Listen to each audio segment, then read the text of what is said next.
అమ్మ దీపావళి చిన్న నుంచి పెద్ద దాకా ఎంతో ఉత్సాహంగా దీపావళి కోసం ఎదురు చూస్తూ ఉంటాం. మీరు ఇంతకుముందు ఎపిసోడ్స్లో చెప్పారు దీపాల వరస అని అనేసి కూడా చెప్పారు.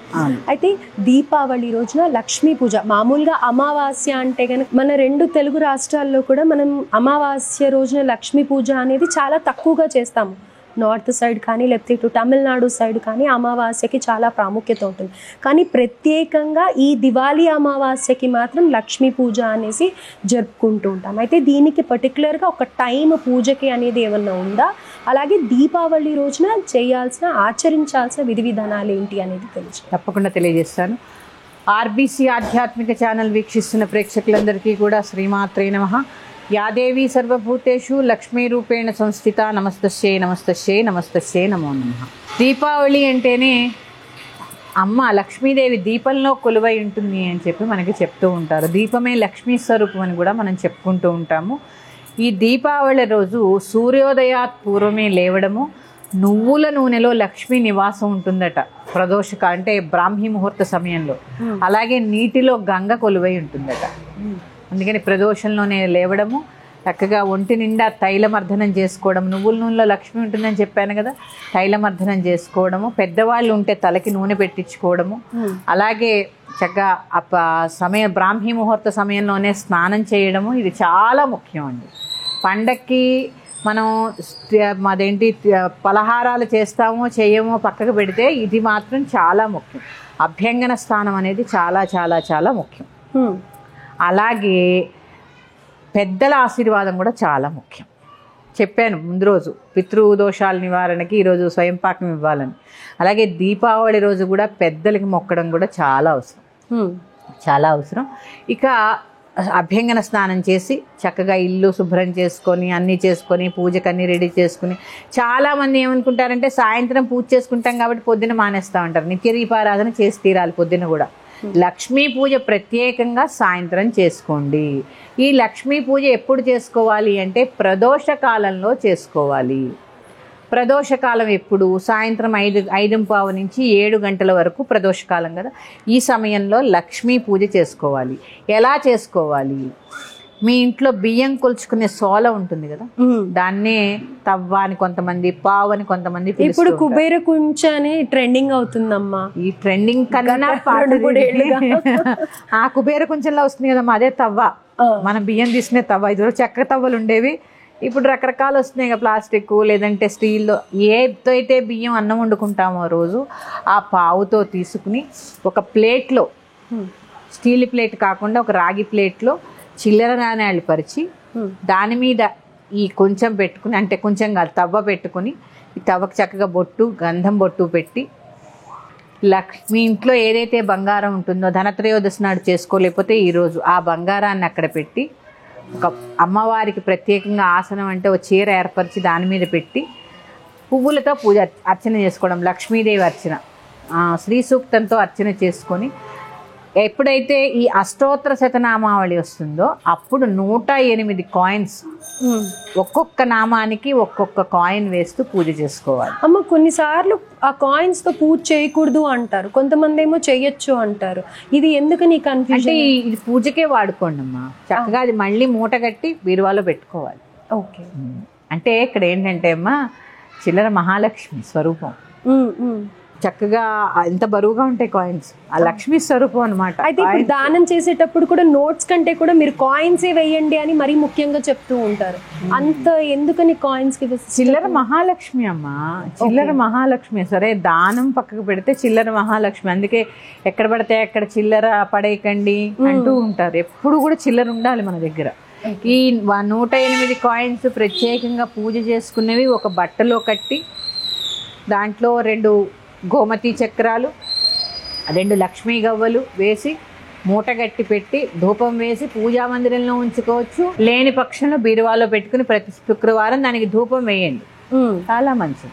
అయితే అమ్మ ఇప్పుడు ఉండే సందేహంని నేను అడుగుతాను.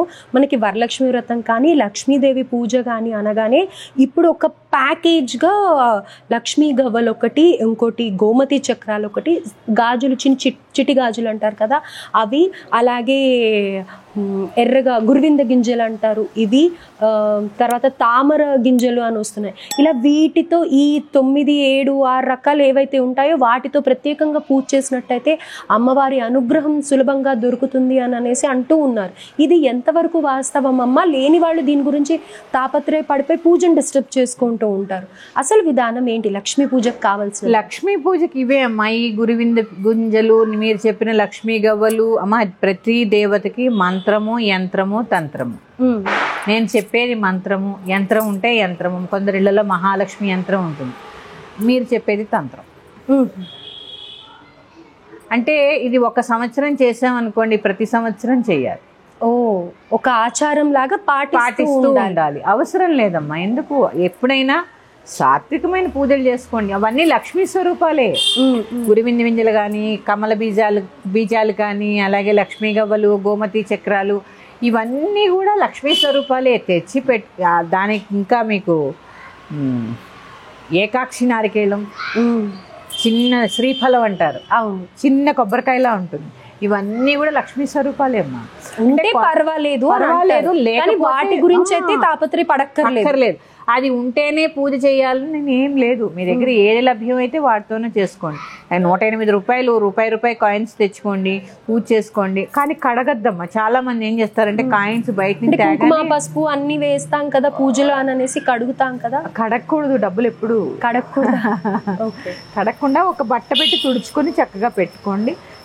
దానికేమీ మీరు పసుపు కుంకుమ పెట్టి పూజ చేయాల్సిన పని లేదు. అట్లా ఒక్కొక్క నామానికి ఒక్కొక్క కాయిన్ వేసి పూజ చేసుకోండి. అంటే ప్రత్యేకంగా దీపావళికి ధనలక్ష్మి పూజ చేస్తారు. అవును, ధనలక్ష్మి ఆవిర్భావం జరిగినటువంటి రోజు కాబట్టి మనకి అందరికీ ధనం అవసరమే కదమ్మా ఈ రోజుల్లో. ఆ ధనలక్ష్మీదేవి యొక్క అనుగ్రహం కోసం చేస్తాం కాబట్టి ఆ ధనాన్ని లక్ష్మీ స్వరూపంగా భావించి ఆవిడ ఏదైతే మనకిచ్చిందో దాంతోనే పూజ చేస్తాం. అంటే చేయకూడదని నియమం అయితే లేదమ్మా. కాకపోతే పూజ చేసిన వాటిని చక్కగా భద్రపరుచుకోవడం అనేది చాలా ముఖ్యము. పాలతో చేసినటువంటి పదార్థాలని నివేదన చేయడం కూడా చాలా ముఖ్యం. అలాగే చాలా ముఖ్యం. ఇవి చేసుకోండి. తర్వాత డివిటీలు అంటారు. దివిటీలు వాటి పేరు. గోగు కర్రలు తెస్తారు, అంటే గోంగూర కాడలు తెస్తారు, ఇంత పొడుగుంటాయి. వాటికి ఏం చేస్తారంటే బట్టతోటి ఒత్తులు తయారు చేసి నువ్వుల నూనెలో ముంచి కట్టి 5 సంవత్సరాల పిల్లల వరకు ఆ ఇంటి బయట పిల్లల చేతికిచ్చి ఆ ఒత్తి వెలిగించి ఇలా కొట్టిస్తారనమాట. ఎందుకని? అంటే పితృదేవతలకి శాంతి, పితృదేవతలు శాంతింపబడతారనమాట. దీనివల్ల పితృదోషాలు తొలుగుతాయి. చాలా ఆనందపడతారు. 5 ఏళ్ల పిల్లల వరకు అంటే అవి చిన్న పిల్లలు, అంటే వంశం వృద్ధి అయింది అని చెప్పడం వాళ్ళకి. మీ వంశం ఇట్లా వృద్ధి అయింది అని చెప్పడం. ఓకే. అందుకని ముందు మనవలు, ఎందుకంటే అసలు కన్నా వడ్డీ ముద్దు కదమ్మా. ఎప్పుడైతే వడ్డీ చేత కొట్టిస్తారో వాళ్ళు ఆనందపడుతూ ఉంటారు చక్కగా. ఎందుకంటే పితృదోషం తొలగిపోతే అన్ని ఆనందాలు లభ్యం అవుతాయి. పితృదేవతలు మించిన దేవతలు లేరు కదా. అందుకని దానికి సంకేతంగానే దగ్గర డివిటీలు కొట్టించి గోగు కర్రల చేత కాళ్ళు కడుక్కుని లోపలికి వచ్చే ముందు నువ్వులుండి నోట్లో వేసుకుని వస్తారు. అందుకే మరి 5 ఏళ్లలోపు పిల్లలు లేకపోతే కొట్టరమ్మా, కొట్టిస్తారు అంతే. అది అవసరం లేదా? ఇంకా మరి పెద్ద పిల్లలు లేదు, అవసరం లేదు. చిన్న పిల్లలు ఉంటేనే కొట్టించాలి అంతే. 5 సంవత్సరాల దాకా డ్యూటీలు కొట్టిస్తారు. అది కూడా గోంగూర కాడలే వాడతారు. దానికి వేర్లు కూడా ఉండాలి. కాడలంటే మనం బయట నుంచి కొనుక్కునేవి కాకుండా దానికి వేర్లు ఉండాలి ఖచ్చితంగా. ఆ వేర్లు ఉండి ఆ ముడి వేసి కొట్టించే ముందు ఆ దీపం వెలిగించి పిల్లల చేత 2 ఇచ్చి కొట్టిస్తారు ఇట్లా భూమి మీద వేసి. దాని మీద నీళ్ళు అడ్డం పోసి కాళ్ళు కడిగేసి లోపలికి వచ్చేస్తారు. ఇది ఒక సాంప్రదాయం అన్నమాట. దాన్ని దివిటీలు అంటారు. అలా వచ్చి కాళ్ళు కడుక్కుని దీపానికి నమస్కారం చేసుకుని ఒక నువ్వులుండ నోట్లో వేసుకుని అప్పటి నుంచి దీపావళి, దీపాలు, దీప పూజ, లక్ష్మీ పూజ, ఇవన్నీ అన్నీ అక్కడి నుంచి. అయితే ఈ దీపావళి రోజున రాత్రి 12ంటికి ప్రముఖంగా చాలా మంది కూడా బిజినెస్ వాళ్ళే కానీ లేకపోతే మార్వాడీలే కానీ 12 o'clockకి పూజ చాలా ప్రత్యేకత ఉంటుంది. మరి మనం ఎలా ఆచరించాలి? ప్రదోష కాలంలోనేనా లేకపోతే 12ంటికి మళ్ళీ ఏదైనా ప్రత్యేకమైన పూజ కానీ మంత్రం కానీ ఏదైనా చెప్తారా? తప్పకుండా అమ్మ, తప్పకుండా చేసుకోండి ఓపిక ఉంటే. ఎందుకంటే ఆ రోజు అర్ధరాత్రి అమ్మవారు లోక సంచారం చేస్తుందని ప్రతీక. తలుపులు కూడా తీసే ఉంచుతారు. తలుపులు వేయరు చాలా మంది. తర్వాత కొన్ని బల్లిని చూస్తే అమ్మవారికి వచ్చిందని చెప్పి ఏవో కొన్ని శుభ సంకేతాల కింద వాళ్ళు భావిస్తూ ఉంటారు. సమయం ఉంటే ప్రదోషకాలంలోనూ చేయాలి. 12ంటికి మళ్ళీ స్నానం చేసుకుని, కంఠస్నానమే పైనుంచి అవసరంలా, నేను భోజనం టిఫిన్ అవి చేస్తాం కదా, చక్కగా స్నానం చేసుకొని మళ్ళీ లక్ష్మీ పూజ చేసుకుని, మీరు ఇందాక చెప్పారే గురివింద గింజలు, కమల బీజాలు, అవన్నీ ఇప్పుడు చెయ్యాలి. 12ంటికి చేసుకొని అప్పుడు మళ్ళీ క్షీరాన్నం ఉండి నివేదన చేయాలి అమ్మవారికి. అప్పుడప్పుడే వండాలా? అప్పుడప్పుడే వండాలి. 12ంటికి పూజ అనుకోండి, 11ంటికి ఇక తెల్లవారే వరకు కూడా తలుపు లేరు ఎవరు, కటకటాలు కూడా వేరు, ఇట్లా తీసే ఉంచుతారు మొత్తం. అంటే ఆ రోజు అమ్మవారు లోక సంచారం చేస్తుంది కాబట్టి ఖచ్చితంగా అవకాశం ఉన్న వాళ్ళు, అదేమీ అబద్ధం కాదమ్మా, చేసుకోవచ్చు.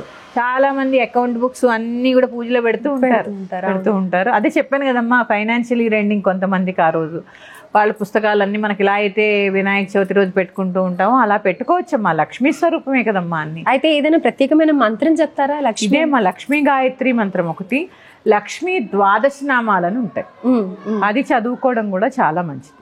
ద్వాదశ నామాలు ప్రతి దేవతకి కొన్ని ముఖ్యమైనటువంటి నామాలు ఉంటాయి, వాటిల్లో ప్రత్యేకమైనది ఈ లక్ష్మీ ద్వాదశ నామాలు. అలాగే ఇవి చేసుకోండి, సరిపోతుంది. దీపావళి ఏదైనా వాగ్వాదాలు ఉండకూడదు, ఏడుపులు ఉండకూడదు, అరుపులు ఉండకూడదు, వాళ్ళు చెప్పిందే మనం చెప్పిందే కరెక్ట్ అని ఉండకూడదు. పండగ నాడైనా అందరూ కలిసిమెలిసి ఆనందంగా ఉంటే అదే పండగమ్మా. అది ఎప్పుడు ఉంటే అదే పండగ అసలు నిజంగా చెప్పాలంటే. కనీసం దీపావళినో, దసరానో, సంక్రాంతినో ఈ సమయాల్లో అయినా అందరూ కలవడము, ఒకరినొకరు చక్కగా ప్రశంసించుకోవడము. ఎందుకంటే ప్రశంసముల వల్ల ఉత్సాహం వస్తుంది. ఒక వంట చేస్తే బాగుండన్నారు అనుకోండి, ఇంకా బాగా చేయాలనిపిస్తుంది. అలాగా అందరూ కలిసి ఉండడం, ఆనందంగా ఉంటాను లోపల, ఎరమరికలు లేకుండా ఉండడం అనేది పండగ యొక్క ముఖ్య ఉద్దేశము. అందరూ అలాగే, ఎందుకంటే లక్ష్మీదేవికి కూడా అదే ఇష్టం కాబట్టి, వాగ్వాదాలు ఆవిడకి ఇష్టం ఉండదు కాబట్టి అందరూ అలానే పండగ జరుపుకోవాలని కోరుకుంటూ అందరికీ కూడా దీపావళి శుభాకాంక్షలు తెలియజేస్తున్నాను. ఆ లక్ష్మీదేవి యొక్క అనుగ్రహం ఎల్లప్పుడూ మీ మీద ఉండాలి. శ్రీమాత్రే నమః. స్వస్తి. ధన్యవాదాలు.